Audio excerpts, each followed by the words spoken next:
उदय होता है और नामकरण के उदय से उनको क्या होती है कि उनकी दिव्य ध्वनि खिलती है। तीर्थंकर नामकरण के उदय से उनकी तीर्थंकर प्रकट तीर्थंकर वो बनती है। इसको बनाई चलाओ तो है ना। तो इसलिए यहाँ पर कहा। चलिए एक प्रश्न भी पढ़ते हैं अपन, तो इसी प्रश्न के अंतर्गत थोड़ी थोड़ी चर्चा भी कर लेंगे वीर शासन में। देखिए प्रश्न नंबर 84। पहले मंगलाचरण कर लें। नत्वा जिनेन्द्रगत सर्वदोषं सर्वज्ञ देवं हितदर्शकं च श्री जैन सिद्धांत प्रवेशिकेयं विरच्यते सर्वज्ञानतान्।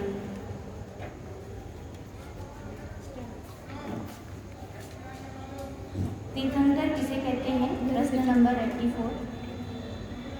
उनकी क्या विशेषताएं होती हैं? तीर्थंकर नामकरण के बंध के क्या कारण है? तो देखिए 3 प्रश्न हैं। 3 प्रश्न में उत्तर क्या है कि जो जिन शासन रूपी तीर्थ में कारण होते हैं, जो जिन शासन रूपी तीर्थ में कारण होते हैं, जैसे अपन कहते हैं ना शासन, जिन शासन रूपी तीर्थ में कारण होते हैं। शासन मतलब अपन सोचते हैं शासक होता है और शासन होता है। तो जो तीर्थंकर भगवान होते हैं वो शासन करते हैं, है ना। वही सच्चे क्या है, गए तीर्थ शासन होता है। जो शासन है तो शासन के शासक भी तो होंगे।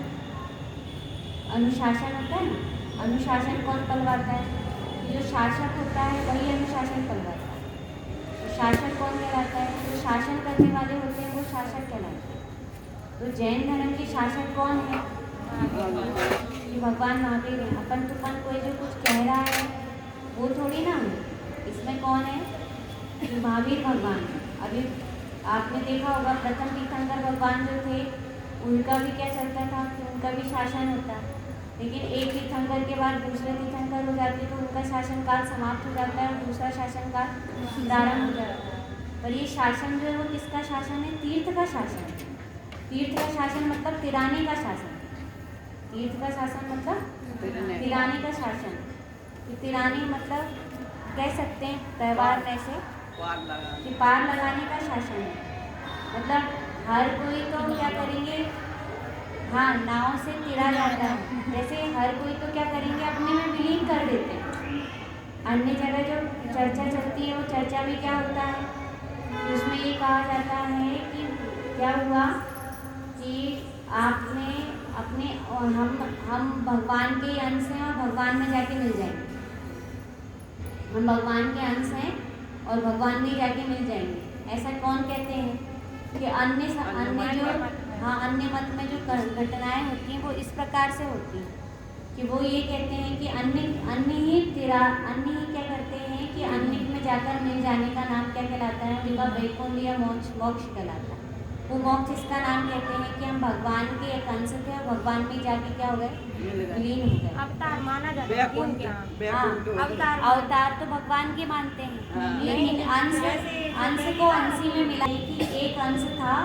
जैसे अपन कहते हैं ना कोई जोत निकली, जैसे जोत बड़ी जोत में से छोटी जोत निकली और छोटी जोत जाके कहाँ पर विलीन हो गई, बड़ी जोत में जाके विलीन हो गई। उसका नाम क्या कहते हैं? मोक्ष। उसको क्या कहते हैं? मोक्ष। लेकिन अपने यहाँ मोक्ष ऐसा नहीं होता। अपने यहाँ तो क्या है, मतलब अपने यहाँ नहीं, वस्तु स्वरूप में ऐसा होता है कि ऐसा है नहीं। अपन कहें कि उन्होंने कह दिया वो अलग है और जैन शासन में या तीर्थ शासन में जो कहा गया वो गलत, वो सही है। अपन किस हिसाब से कहें, क्योंकि ऐसा होता नहीं है। कारण उसमें फिर कई उदाहरण भी दिए जाते हैं कि उनकी एक जोत निकलकर दूसरी जोत में जाकर समा जाए और उसको हम कहें कि वह क्या हो गया कि उसमें विलीन हो गई, तो वो जोत उसी प्रकार की होनी चाहिए जिस प्रकार के उनके भगवान। फिर जो उनके भगवान या उनके अंशी जो कर रहे हैं वही वो अंश करे। वैसा तो होता नहीं। हर प्रकार के अंश जो कार्य क्रियाकलाप करते हैं वो कैसे क्रियाकलाप करते हैं, भिन्न भिन्न करते हैं, है ना। किसी को क्या अच्छा लग रहा है, किसी को खाने में अच्छा लग रहा है, किसी को सोने में अच्छा लग रहा है, किसी को रोने में अच्छा लग रहा है, किसी को हंसने में अच्छा लग रहा है, किसी को पढ़ने में अच्छा लग रहा है। तो ये क्या है कि यदि अंश जैसा हो तो अंशी जो कर रहा है वही अंश करे। ऐसा नियम होना चाहिए, पर ऐसा नहीं है। इसलिए ये मत से क्या कहा कि ये मत सत्यार्थ सिद्ध नहीं होता। और अपने इसमें क्या है कि हर जीव स्वतंत्र है और अपने आप में पूर्ण है, वह किसी का अंश नहीं है और वो किसी के अंश में जाकर मिलने वाला नहीं। वो तो क्या कैसा है कि स्वतंत्र ही अपना एक अस्तित्व लिए हुए, हर जीव अपना अलग एक अस्तित्व लिए हुए है। और वह अस्तित्व जो लिया हुआ है वही क्या है कि वही किसने बताया है कि वह तीर्थ शासकों ने बताया।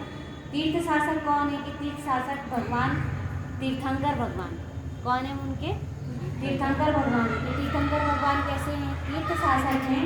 और वे तीर्थ शासक से ही क्या चल रहा है कि तीर्थ चल रहा है। तो तीर्थ चल रहा है तो तीर्थ जिसमें क्या है, जिसमें तिराने का मार्ग है वही तीर्थ है। अब ये कहना है कि जब तक कहते हैं ना दिव्य ध्वनि की विक्षुप्ति हो जाती है, क्या हो जाती है, विक्षुप्ति हो जाती है, तब तक शासन काल जो होता है, जैसे हर एक तीर्थंकर के बाद जो तीर्थंकर पहले तीर्थंकर हुए उसके बाद कुछ समय के लिए तीर्थ काल की क्या हो गई, विक्षुप्ति हो गई। कि जब तक के भगवान मोक्ष गए फिर दूसरे तीर्थंकर का जन्म हुआ, तब तक क्या हुआ कि तब तक तीर्थ में शासन नहीं था, है ना। तो वो जो कहते हैं उसको कहते हैं विक्षुप्ति का काल। उस समय अन्य मतलब भगवान तो बनते गए, चौथे काल में सब भगवान तो थे, लेकिन क्या नहीं था, दिव्य ध्वनि का काल नहीं था। कौन सा काल नहीं था, दिव्य ध्वनि का। तो ऐसे ही यहाँ पर भी कहना है कि तीर्थंकर भगवान महावीर भगवान जब क्या हुआ कि महावीर भगवान का जैसे ही जन्म हुआ, जन्म होने के बाद उनका केवल ज्ञान की प्राप्ति हुई। तो केवल ज्ञान की प्राप्ति कब हुई, 40 वर्ष की उम्र में। कितने वर्ष की उम्र में, 40 वर्ष की उम्र में। जब 40 वर्ष की उम्र में उनको क्या हुआ और उन्होंने दीक्षा कब ले ली थी, 30 वर्ष की उम्र। 10 वर्ष की उनकी क्या है, आत्म साधना या मुनि दशा। मुनि दशा में वो कितने साल रहे, 10 वर्ष रहे। और 10 वर्ष में क्या हो गई, उनको केवल ज्ञान की प्राप्ति हुई। पर केवल ज्ञान की प्राप्ति तो हो गई पर उनकी दिव्य ध्वनि नहीं खो गई थी। तो सब लोगों को ये लग रहा था कि इतना समशरण बैठे हुए हैं, सब लोग बैठे हुए हैं और सब चातक की भांति तीर्थ का मतलब उपदेश चाह रहे हैं। क्योंकि उपदेश से क्या होता है कि अपने इसमें अपन को तो विशेष रूप से कहा है कि उपदेश जो होता है वो कैसा होता है कि वो तिराने में मुख्य कारण होता है ना। क्योंकि उपदेश के माध्यम से क्या होती है कि सही बात जानने में आती है, सही बात समझ होती है, सही बात की समझ होती है। तो सही बात की समझ कहाँ होगी कि जब उपदेश दिया जाएगा। तो और किसका उपदेश, देखो ऐसा होता है ना, जैसे कोई बच्चा है और वो क्या कर रहा है, पढ़ाई कर रहा है। जैसे आपको ही लगता होगा, आपके अनुभव ये क्या कर रहे हैं, पढ़ाई कर रहे हैं और पढ़ाई कर रहे हैं, वो पढ़कर आते हैं तो आपको ऐसा लगता होगा कि भैया तुम लंदन में रह के आए, पढ़ के आए, तो कुछ बता तो दो कि कहाँ पढ़ के आए। तुम इतने दिन से पढ़ रहे हैं, हम देख रहे हैं, तुम जब देखो जब कॉपी पलटते रह रहे, कॉपी लिखते रह रहे, कॉपी देखते रह रहे, किताबें देखते रह रहे, तो तुम कर क्या रहे। ऐसी अपने को अंदर से क्या होती है, जिज्ञासा होती है। मैं भी करती हूँ ना, तो इसीलिए मैं फिर बहनों को बता दूँगी कि मैं कर क्या रही, किसी को भी आप लोगों को तो आप लोगों को बता दूँगी कि मैं कर क्या रही। कारण उसमें क्या होता है कि भाई आप इतने दिन से वहाँ पर थे तो किए क्या।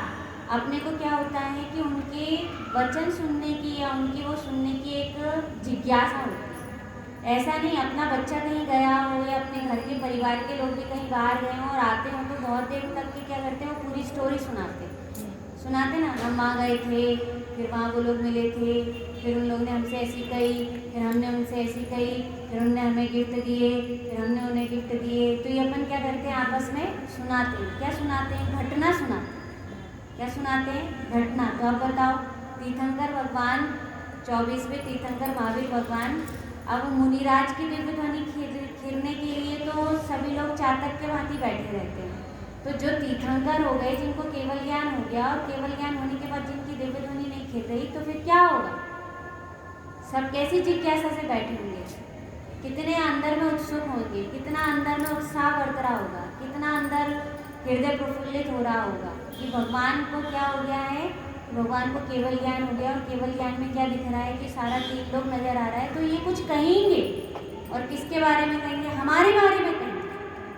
अपने को कितना अच्छा लगता है ना कोई अपने बारे में कहे, होता है ना। जैसे बड़ी सी सभा हो, बहुत बड़ी सभा हो और मैं ज़्यादा किसी को नहीं जानती हूँ और आप लोगों को जानती हूँ और मैंने आपका ही नाम ले लिया, तो क्या होता है, पंडित जी के साथ बहुत होता है इसमें। कि पंडित जी जिसका भी नाम ले लेते हैं और बड़ी बड़ी जगह पे ले लेते हैं तो सब लोग क्या हो जाते हैं, अरे पंडित जी ने उनको नाम लिया, उनको नाम लो तो, उनको नाम लो तो उनको नाम लो तो काय के लिए अपन कह रहे कि अरे वो तो क्या कि वो बहुत, इसका मतलब पंडित जी ने उनका नाम लिया तो वो क्या हो गए, वो बहुत बड़े दिखने लगे, बहुत महान दिखने लगे।